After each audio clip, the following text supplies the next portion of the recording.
Hey y'all, welcome back. Thanks for joining in while we make a little craft today. This one will be made using a Dollar Tree crate. They have a couple different sizes or styles of these, and there you can see which one I'm using. And this one doesn't have like the deep grooves or the holes between the slats there. So then I've got some Walmart wooden dowels. And then the jumbo popsicle sticks, you can see those are the jumbo ones. I'm trying to show that. So let's get started here. Get everything scooted around.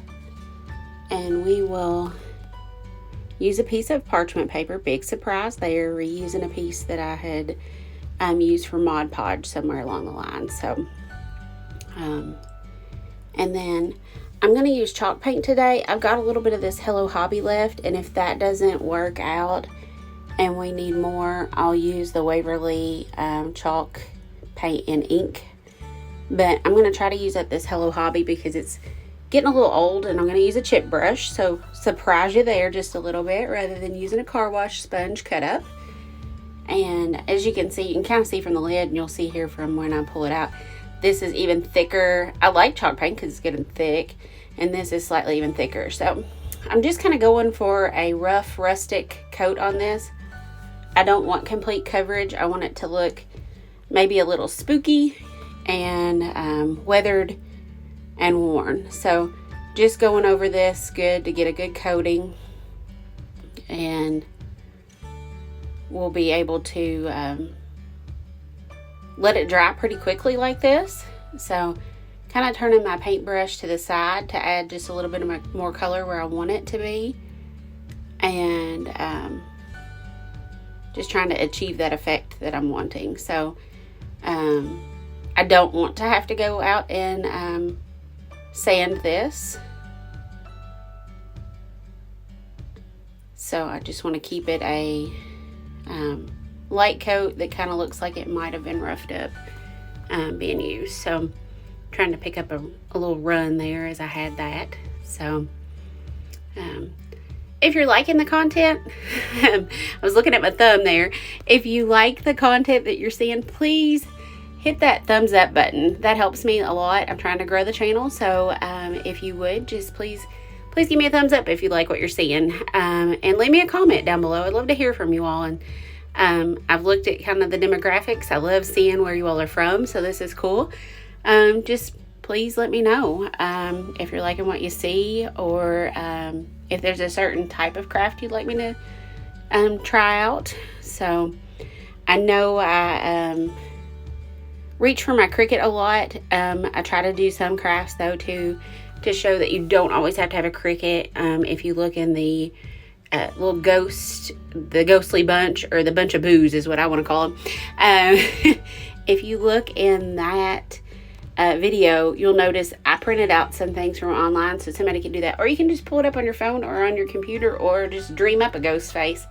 But I didn't use the Cricut for that. You don't have to have one.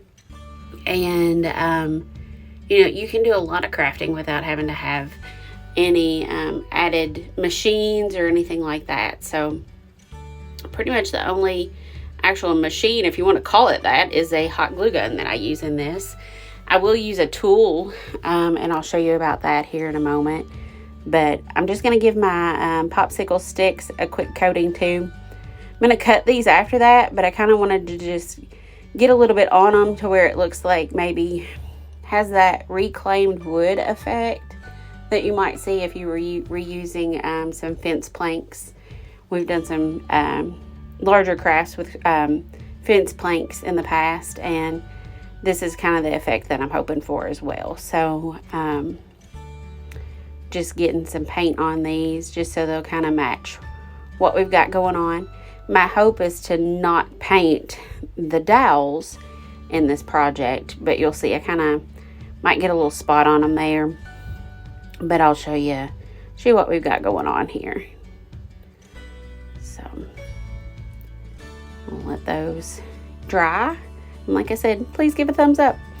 And you can see it's not just when I use a car wash sponge that I get messy painting. If I'm craft painting, I'm going to have it on my hand because I'm going to be picking it up, moving it around. I will from time to time use a glove, but nah. So I'm heating up the glue gun right now, and you can see that. And these are mainly dry, but I'm going to let it still kind of finish up where it's not. And then I'm going to grab a couple dowels out because I'll be using those for this. And these, I have had this package for quite some time. You could either get a long dowel and cut it in multiple pieces, but this is pretty handy to be able to store in the craft room too.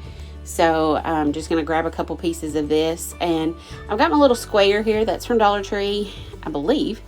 It's either from Dollar Tree or Harbor Freight. And then I've got my miter shears. So I don't exactly have a pure plan, but I want that jagged edge on this. So I'm going to give a couple of them a cut. I really didn't want the popsicle sticks to be out longer than the crate. And you'll see why here, because I kind of want to keep my proportions matched up. So just kind of matching here to see if that's about where I want it to be and what that would look like against the little crate. So then I'm gonna mark, after I got that one, I'm gonna mark the next one real quick, just to give a suggested cut line. And this is in no means very scientific. I'm just using these, and you're gonna see me just snap them off real quickly. Those miter shears are super handy to have in your arsenal of your tools in your craft room. So you can cut quite a bit. You can even cut like those Jenga pieces, or whatever the Dollar Tree calls them, the stacking blocks. You can cut those with that. Now it does take a little work. You got to work it around and cut a couple different sides of it, but it's completely possible. So, and I'm just marking the next one in the middle, and I kind of want to have it have a little angle here. But you'll see after I get all these, I kind of do make an adjustment, because those pieces that I have there, that is very, very sharp. And with something that long, I thought I don't really want it to have that much of a sharp point on it sticking out that far. So you'll see I kind of give it a little trim here, and I go back and I will trim the other pieces as well here. So and I like the look. I really do like that. But when I got to thinking about where this little craft might be setting, I decided to knock off those really sharp drastic points there and take it back a notch. And I like that too. So it did shorten it a little bit, and if I had known I was going to do that, I might have changed my angle or changed my length just a little bit, but it's all good. It turns out fine. I wanted to be able to do this little craft very quickly, and I did when this was done. So now you'll see I've got 3 separate pieces, but what I want to be able to do is join those up so that it'll be easier to glue in the end. So I'm just going to take a little bit more of my scrap pieces here from those little cut-offs from my popsicle sticks, and I'm just going to lay them on there, and that'll let me join up those pieces. So I'll need 4 of these little chunks here, and I'm just going to snap those off real quick and put them on.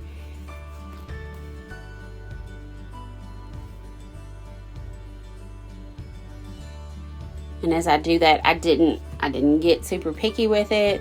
Like I said, I wanted this to just be something that I can put together rather quickly and not be overly fussy with it. So as you'll see, I just kind of put a little bit, and I was using one certain side of these sticks at first, and then here you'll see when I do this one, I glue it down the opposite way that I meant to, but it's all fine too. It doesn't matter. In the end, after I was done with the craft, I decided to paint the back of it to let that all blend in like that. If I hadn't done that one the opposite way, I probably would have just left it and not worried about the back at all. But you can catch a glimpse of it where I'm going to have it sitting, so I decided maybe I want to do that. So I've kind of turned over my little crate here to take a look at how tall I might want my dowels. So, and I'm kind of deliberating there, how much I should take off there. So I marked the first one and I cut it. And then I'm going to cut the second one from that. Just kind of tap them on the table, get them lined up, and just snip that off there. I ended up taking a little bit more off of them as well, but this kind of helps me get a suggested start.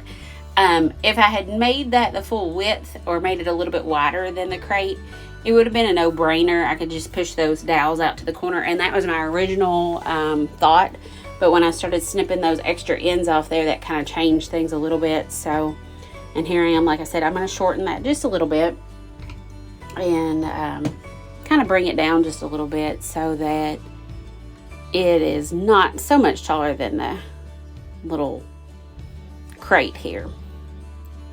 I've thought a few different crate ideas for these little crates, which is good because I do have some in my craft room, and I'm trying to use things up that I have in there and you know, make things out of what I have. So here, since I got this lined up, I'm just going to use a little Scotch tape, and I'm going to tape it down. Now that's parchment paper, so it's not going to hold forever, but it's going to hold long enough to get me where I want to be. So I'm going to put some hot glue on there, and then I'm going to place this on that. So when I put the little supporting pieces too to help hold it all together, that can change stuff too. So here I am taking my tape off because it's done its job now. I've got the width that I want. And so now I'm going to take the hot glue and place some on the back of the dowels there that are going to go into the crate. And I'll place it in. And then once that's had enough to just kind of tack it into place, I'll go back and add a little bit of hot glue down in there to help firm it up and support it a little bit more. So, but for now, I'm going to get ready to have a little fun with this little dude here. And I'm going to get my transfer tape going. I'm reusing a piece of transfer tape, mainly because I did not want to pull my paint back off too drastically. And, well, I'm being cheap. I want to use the things I have. I know I've heard people say that vinyl that is old may or may not work. This particular vinyl has been around for almost 20 years in my craft room in some shape or form. So, quite some time.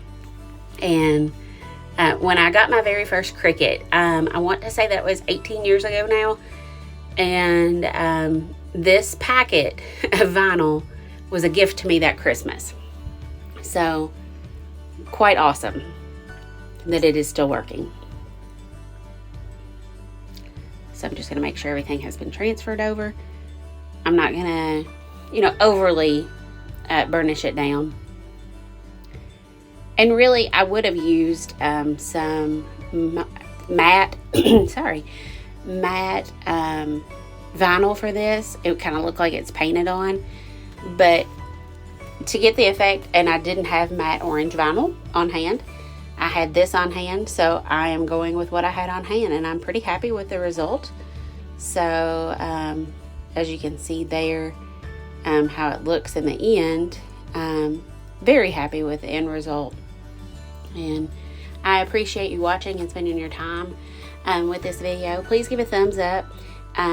Please hit the subscribe button. If you like what you saw, just hit the subscribe button. It doesn't cost you anything, and I'd love to have you around. So please leave me a comment, and I hope you have a great day.